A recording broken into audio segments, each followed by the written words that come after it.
Bonjour Madame Radmila Sekerinska, vous êtes la vice-première ministre et la ministre de Défense de Macédoine du Nord. Il y a quelques jours, justement, le Conseil de l'Atlantique Nord s'est réuni à Skopje, puisqu'il y a, on espère, mais à la fin de l'année, normalement, tous les processus de ratification des membres de l'OTAN seront achevés et permettront à la Macédoine du Nord de devenir le 30e membre de l'OTAN. Nous sommes ici aujourd'hui et tout à l'heure, nous avons une réunion de 2 heures pour parler des perspectives européennes au sein de l'Union européenne. De votre pays. La Macédoine du Nord a eu un rapport très positif la semaine dernière de la part de la Commission européenne pour ouvrir les négociations d'adhésion. Et nous avons le Conseil européen dans 2 semaines où les chefs d'État et de gouvernement doivent décider unanimement d'ouvrir donc les chapitres des acquis communautaires. Et donc, je voudrais vous écouter pour savoir pourquoi est-ce si important pour vous, pour votre pays, d'adhérer à l'Union européenne et pourquoi est-ce important aussi pour la crédibilité de l'Union européenne dans la région. Bonjour. Il y avait 3 ans, je pense, quand Macédoine du Nord était le pays malade de Balkans. On avait une crise politique profonde et je pense que personne n'était pas très optimiste vis-à-vis nous. Mais dans les dernières 2 ans, on a commencé vraiment un processus de réformes profondes. Et nous avons mis en œuvre des réformes du système judiciaire, des services de sécurité, les services de l'enseignement, quelque chose de très difficile, vous le savez, de la lutte contre la corruption, des droits de l'homme et des libertés fondamentales. Et ce n'était pas vraiment facile parce que notre gouvernement devait montrer résultats dans tous ces domaines. Et de plus, on avait besoin de résoudre les problèmes avec notre voisin.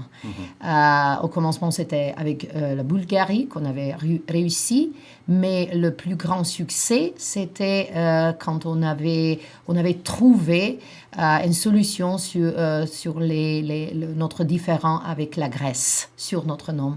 Et à cause de ça, nous sommes maintenant la Macédoine du Nord. Ce n'était pas facile. Ce n'était pas très populaire. Il y avait beaucoup d'occasions pour détruire ce sentiment positif dans le pays, mais on a réussi.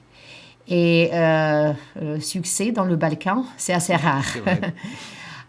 Maintenant, après le rapport de la Commission européenne, c'est clair que la Macédoine du Nord a non seulement poursuivi son ambitieux programme, comme la Commission a dit, de réforme, mais elle est parvenue à conclure avec la Grèce un accord historique. Et c'est quelque chose qui doit être supporté, je pense. On est un candidat pour l'adhésion dans l'Union européenne depuis 2005. C'est assez longtemps.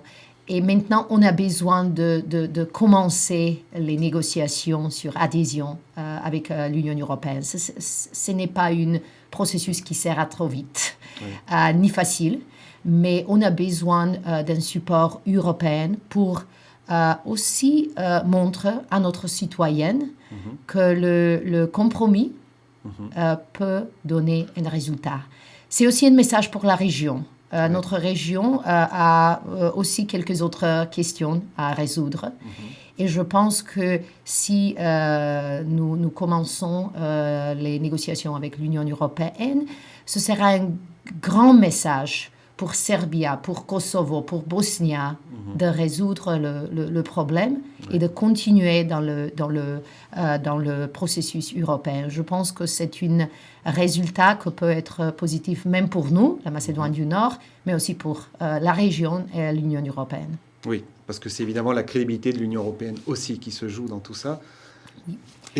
Il y a beaucoup de doutes, pas seulement dans le Balkan, il y a beaucoup de doutes dans l'Union européenne. Mais je pense que notre succès est aussi le succès de l'Union européenne.